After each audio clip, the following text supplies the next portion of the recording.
लड़का था वो, और कोई हट्टा कट्टा था, कोई वैसे कमजोर ना था वो। उन लोगों के काबू में नहीं आता सर, मुझे संतुष्टि नहीं हो रही, इसमें कोई और भी इन्वॉल्व तो आप शामिल है, चाहते हैं कि इसमें खुलासा हो? हो इसमें। और जो छोड़े हैं उनको उठाया जाए दोबारा सर, जब उनसे पूछताछ करी जाए क्या तरीका से। एक गरीब नौजवान लड़का जो 70 वर्ष जिसकी उम्र है, जान मोहम्मद, उसको निर्मम तरीके से गला रेत करके उसकी हत्या कर दी गई। और बड़े शर्म की बात यह है कि खुर्जा देहात पुलिस ने कोई सहयोग पीड़ित परिवार को नहीं किया।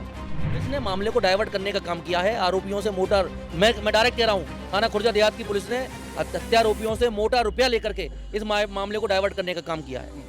और पुलिस ने क्या खुलासा किया था कि किस तरह से उन्होंने मारा और क्यों मारा था? पुलिस तो हमसे ये कह रही थी कि हम हद से ज़्यादा आपको इंसाफ दिलाएंगे, लेकिन इंसाफ ये दिलाया गया कि जो अधिकारी उस जांच कर रहे थे, नाम से मैं वाकिफ नहीं हूँ, वो अपना तबादला करा दिए जा चुके हैं। अब हमें ये इंसाफ मिला है कि हमारी कोई सुनवाई नहीं हो रही है। हमारी जो उसकी रिपोर्ट अगर कैसे कह सकते हैं? इसलिए कह सकते हैं कि हाथ पैर बांध करके बम्बे के गड्ढे में, और वो जो महिला आरोपी है वो भगत टाइप के लोग हैं। मतलब अगर इसका जस्ट अपोजिट होता, लड़का अगर दूसरे समुदाय से होता, आरोपी अगर दूसरे समुदाय के होते, अभी तक बुलडोजर चल गया होता। हाँ दोस्तों, मैं इस वक्त बुलंदशहर के एसएसपी ऑफिस में हूँ कि पीड़ित परिवार यहाँ पहुँचा है, उनके साथ में कांग्रेस कार्यकर्ता भी पहुँचे हैं। क्या कुछ मामला थोड़ा जानते हैं। सर क्या मामला है, आज आप लोग यहाँ पहुँचे हैं? देखिए, एक बहुत निर्मम तरीके से 17 वर्षीय जान मोहम्मद की हत्या की गई। परिचय भी दे दीजिए। मैं कांग्रेस का जिलाध्यक्ष हूँ ज़ियाउर रहमान। थाना खुर्जा देहात में गांव भटवारे में एक गरीब नौजवान लड़का जो 70 वर्ष जिसकी उम्र है, जान मोहम्मद, उसको निर्मम तरीके से गला रेत करके उसकी हत्या कर दी गई। और बड़े शर्म की बात यह है कि खुर्जा देहात पुलिस ने कोई सहयोग पीड़ित परिवार को नहीं किया। पीड़ित परिवार 24 से लेकर 36 घंटे तक खुद जान मोहम्मद की तलाश करता रहा। इन्होंने खुद उसकी बॉडी को तलाशा। पुलिस ने 5-7 आरोपी गिरफ्तार किए, लेकिन 3 को छोड़ करके 2 के ऊपर पूरा ठीकरा छोड़ दिया। उसमें भी एक प्रेग्नेंट महिला और एक विकलांग। 17 वर्षीय जो नौजवान लड़का है, उसको एक आदमी मर्डर हाथ पैर बांध करके गला रेत करके नहीं कर सकता था। स्वाभाविक बात है कि उसमें अन्य लोग भी शामिल हैं। तो आज हम लोग एसपी देहात साहब से मिले हैं और हमने ये मांग की है कि जितने भी आरोपी इसमें शामिल हैं, सबके सब जेल जाने चाहिए। और मैं आपको बता दूं, मुझे क्या सभी को ये लगता है कि नरबली का मामला है। पुलिस ने इस मामले को डाइवर्ट करने का काम किया है। अगर नरबली कैसे कह सकते हैं? इसलिए कह सकते हैं कि हाथ पैर बांध करके बम्बे के गड्ढे में, और वो जो महिला आरोपी है वो भगत टाइप के लोग हैं। मतलब अगर इसका जस्ट अपोजिट होता, लड़का अगर दूसरे समुदाय से होता, आरोपी अगर दूसरे समुदाय के होते, अभी तक बुलडोजर चल गया होता। ये चूंकि गरीब लोग हैं, पीड़ित लोग हैं, इनको पुलिस ने 5 दिन बाद तो एफआईआर की कॉपी दी है। तो थाना खुर्जा देहात की पुलिस पे कार्रवाई होनी चाहिए, और जितने लोग हैं शामिल इस मर्डर में, सबके सब जेल जाने चाहिए। अन्यथा निश्चित रूप से यहाँ आंदोलन होगा और न्याय दिला करके हम लोग रहेंगे। आप पिता हैं बच्चे के? क्या नाम बेटे का? जान मोहम्मद। जान मोहम्मद नाम है। हाँ, क्या हुआ था थोड़ा बताइए। गांव का नाम क्या आपके? भटवारा नाम है जी मेरा, हाँ, गाँव का। क्या हुआ था? सेना बोला जाए। टेम्पो लेकर जो बच्चा गया था, आपके पास आ रहा था या सवारी लेके गया, उससे क्या कहा गया था?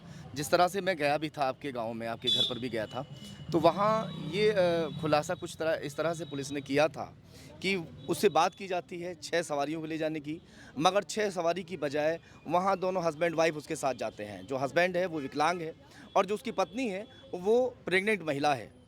वो दोनों जाते हैं और उसका टेम्पू जो है, जो ऑटो जो चला रहा था, उसे लूटने की कोशिश वो लोग करते हैं।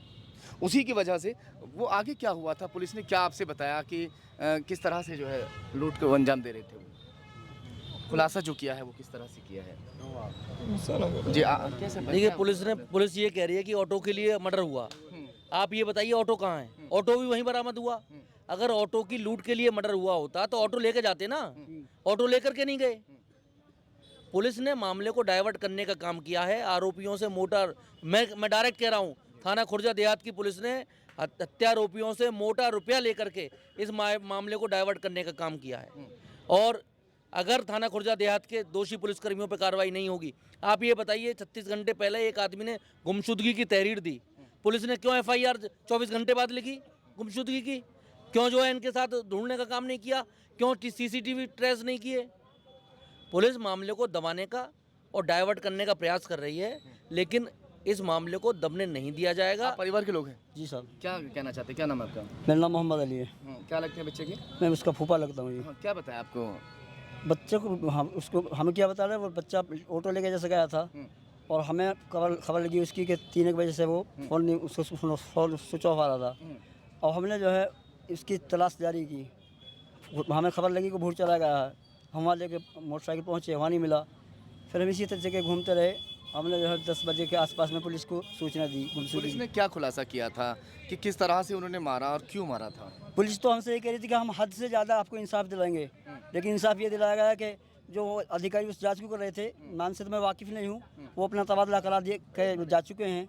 अब हमें ये इंसाफ मिला है कि हमारी कोई सुनवाई नहीं हो रही है, हमारी जो उसकी रिपोर्ट भी दी जा रही है। आप क्या चाहते हैं? क्या जिस तरह पुलिस ने खुलासा कर दिया कि हस्बैंड वाइफ ने उसकी हत्या की, टेम्पू को लूटने की नीयत से जिस वक्त उससे लूटपाट की वो कोशिश कर रहे थे, उसकी गर्दन पर छुरी वगैरह लगाती थी, तो जिस तरह से पुलिस ने खुलासा किया कि छुरी लगा दी जाती है और उससे कहते हैं कि तू अपने हाथ और पैर दोनों बंधवा ले और हम तुम्हें छोड़ के चले जाएंगे, और वो हाथ पैर बंधवा लेता है और कहता है कि टेम्पो वगैरह लेके चले जाओ। मगर जो उसकी घरवाली है, जो प्रेग्नेंट भी थी, वो कहती है कि तुम इसकी हत्या कर दो वरना ये हमें पुलिस से पकड़वा देगा, हम जेल चले जाएंगे। और फिर उसका पति उसके कहने पर उसकी हत्या कर देता है, वो भी गला काट कर। ये पुलिस ने खुलासा किया है। मगर अभी जो परिजन हैं वो संतुष्ट नहीं है। उनका कहना है कि जो हमारा बेटा है वो इतना कमज़ोर नहीं था, 17 साल का जवान बच्चा था, वो एक प्रेग्नेंट महिला और एक अपाहिज उसका पति जो उसके साथ था उसके काबू में नहीं आ सकता था। इसमें और भी कई लोग शामिल हो सकते हैं हत्या में। यही कहना है आपका? कुछ बोलिए ना। और इधर एक धरपा बोलने दीजिए इनको। हाँ। एक धरपा गांव में वहाँ पे देखे गए, मेरा बच्चा का नाम देखा गया था और उसके साथ में 3 आदमी और एक लेडीज़ देखी गई।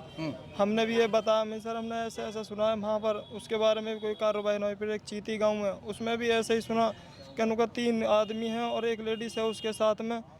और वहाँ पे जब भी हमने बताई, जब भी उसके ऊपर कोई गौर ना करी, इधर ना यही हैं 2 लोग, बस ये बताने के बाद यही हैं 2 लोग। वो अपाहिज आदमी है और का नाम प्रेग्नेंट, वो कैसे एक बच्चा को मार सकती है? मेरा 17 साल का लड़का था वो, और कोई हट्टा कट्टा था, कोई वैसे कमजोर ना था वो। उन लोगों के काबू में नहीं आता। सर मुझे संतुष्टि नहीं हो रही, इसमें कोई और भी इन्वॉल्व शामिल आप चाहते हैं कि इसमें खुलासा हो इसमें, और जो छोड़े हैं उनको उठाया जाए दोबारा से, और जब उनसे पूछताछ करी जाए क्या तरीका से, और जो जेल में जो भेज दिया है वो, और उसका भी रिमांड लिया जाए, उसका भी रिमांड लिया।